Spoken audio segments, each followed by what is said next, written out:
Nyarlathotep, écrit par H.P. Lovecraft, lu par le Hérisson Créa. Nyarlathotep, le chaos rampant. Je suis le dernier, je parlerai au vide qui m'écoute.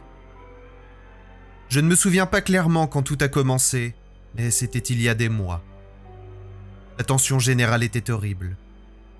À une période de bouleversements politiques et sociaux vint s'ajouter la crainte, bizarre et obscure, d'un abominable danger physique répandu partout et menaçant tout, comme on ne peut en imaginer que dans les plus atroces fantasmes nocturnes. Je me souviens que les gens marchaient, le visage blême et préoccupé, et chuchotaient des mises en garde et des prophéties que nul n'osait consciemment répéter ou s'avouer à lui-même avoir entendues. Un monstrueux sentiment de culpabilité s'étendait sur tout le pays, et des abysses entre les étoiles soufflaient des vents glacés qui faisaient frissonner les hommes dans des lieux sombres et solitaires. L'enchaînement des saisons connut des altérations démoniaques. La chaleur de l'automne persista d'effrayante façon, et chacun sentit que la terre, et peut-être l'univers, avait échappé au contrôle des dieux ou des forces inconnues pour passer sous celui d'autres dieux, d'autres forces qui restaient ignorées. C'est alors que Nyarlathotep arriva d'Égypte. Qui il était, nul n'en savait.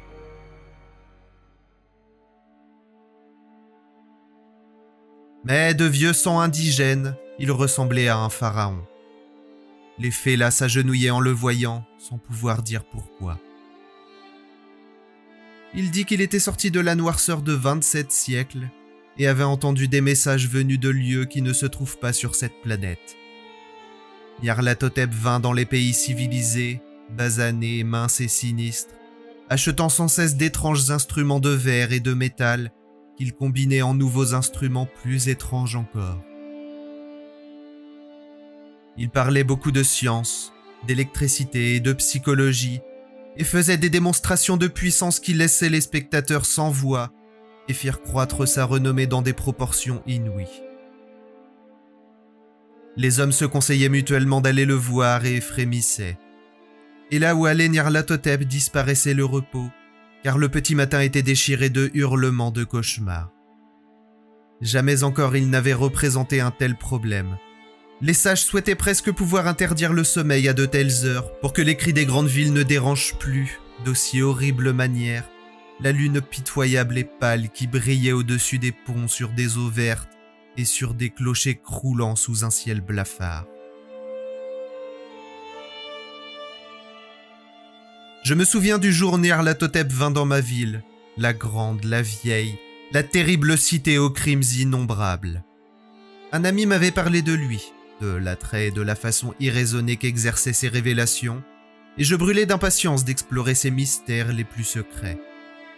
Mon ami me dit qu'ils étaient plus impressionnants et plus horribles que tout ce que pouvait concevoir l'imagination la plus enfiévrée, que ce qui était projeté sur un écran, dans une salle obscure, prédisait des choses que Nyarlathotep était seul à oser prédire, et que dans le crachement de ses étincelles était pris aux hommes ce qui n'avait jamais été pris, et ne se voyait que dans les yeux.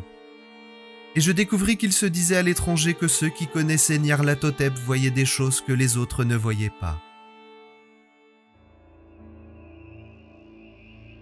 C'est dans cet automne brûlant qu'en compagnie de foules agitées, je traversais la nuit pour aller voir Nyarlathotep. À travers la nuit étouffante, le long d'escaliers interminables qui menaient à une salle suffocante. Je vis, projeté sur un écran, des formes encapuchonnées au milieu de ruines, avec des visages jaunes maléfiques qui guettaient par-delà des monuments effondrés. Et je vis le monde combattre l'obscurité, combattre des vagues de destruction venues de l'espace ultime, tournoyant, bouillonnant, luttant autour du soleil qui devenait pâle et froid. Puis des étincelles coururent de façon étonnante autour des crânes des spectateurs, dont, pour finir, les cheveux se dressèrent, tandis que des ombres plus grotesques que je ne saurais dire venaient s'accroupir sur les têtes. Et quand, moi qui étais d'esprit plus froid et plus scientifique que les autres, je marmonnais en tremblant une protestation où il était question d'imposture et d'électricité statique, Nyarlathotep nous fit tous sortir et redescendre les marches vertigineuses pour déboucher dans les rues désertes, humides et chaudes à minuit. Je hurlais que je n'avais pas peur, que je n'aurais jamais peur, et d'autres hurlèrent avec moi pour se rassurer. Nous nous jurâmes que la ville était vraiment exactement la même et toujours vivante, et quand les lumières électriques se mirent à pâlir, nous maudîmes la compagnie à n'en plus finir en riant de l'étrange expression de nos visages.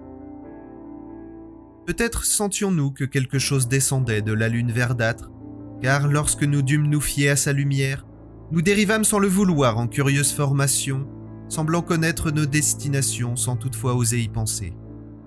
Il nous arriva de regarder les pavés et de constater qu'ils étaient branlants et envahis par l'herbe, tandis qu'il subsistait à peine une traînée de métal rouillé là où passaient les tramways. Nous en vîmes un, solitaire, sans fenêtre, délabré et presque renversé sur le côté. Regardant vers l'horizon, nous ne pûmes trouver la 3e tour près de la rivière et remarquâmes que la silhouette de la 2e était déchiquetée au sommet. Nous nous divisâmes alors en minces colonnes, dont chacune semblait attirer dans une direction différente. L'une disparut dans une étroite allée sur la gauche, ne laissant derrière elle que l'écho d'un gémissement affreux. Une autre se mit à dégager l'entrée envahie d'herbe d'une station de métro, hurlant d'un rire dément. La mienne fut comme aspirée vers la campagne et ressentit un froid qui n'était pas propre à l'automne brûlant. Car, comme nous marchions à travers la lande obscure, nous vîmes tout autour de nous des neiges maléfiques sur lesquelles se reflétait la lune diabolique. Ces neiges vierges, inexplicables, avançaient toutes dans une seule direction, là où se tenait un gouffre que ses parois luisantes rendaient encore plus noires. Notre colonne parut vraiment clairsemée lorsqu'elle y entra rêveusement, traînant les pieds. Je m'attardai derrière elle, car la faille noire au milieu des neiges tachetées de lumière verte était effrayante, et je croyais avoir entendu, quand mes compagnons avaient disparu, l'écho d'un gémissement inquiétant. Mais je ne pouvais guère résister. Comme si ceux qui m'avaient précédé me faisaient signe, je flottais, effrayé et tremblant entre de monstrueuses congères, jusqu'au tourbillon aveugle de l'inimaginable. Réalité burlesque ou délire silencieux, seuls les dieux peuvent le dire. Une ombre révulsée qui se tordait dans les mains qui ne sont pas des mains et tourbillonnait au hasard parmi les crépuscules effroyables d'une création pourrissante, les cadavres de mondes morts dont les plaies étaient des villes, les vents sortis des charniers qui balaient les étoiles blafardes et en assombrit l'éclat. Au-delà des mondes, les vagues fantômes de choses monstrueuses, les colonnes entreaperçues de temples non consacrés, qui reposent sur des rochers sans nom au-dessous de l'espace et se dressent jusqu'à des hauteurs vertigineuses au-dessus des sphères de lumière et d'obscurité. Et à travers tout ce révoltant cimetière de l'univers, un battement de tambour assourdi à rendre fou, et la faible plainte monotone de flûtes impies, venues de lieux obscurs, inconcevables, au-delà du temps. La musique détestable sur laquelle dansent lentement, gauchement, absurdement les dieux ultimes, gigantesques et ténébreux, les gargouilles aveugles, muettes et stupides dont Nyarlathotep est l'âme.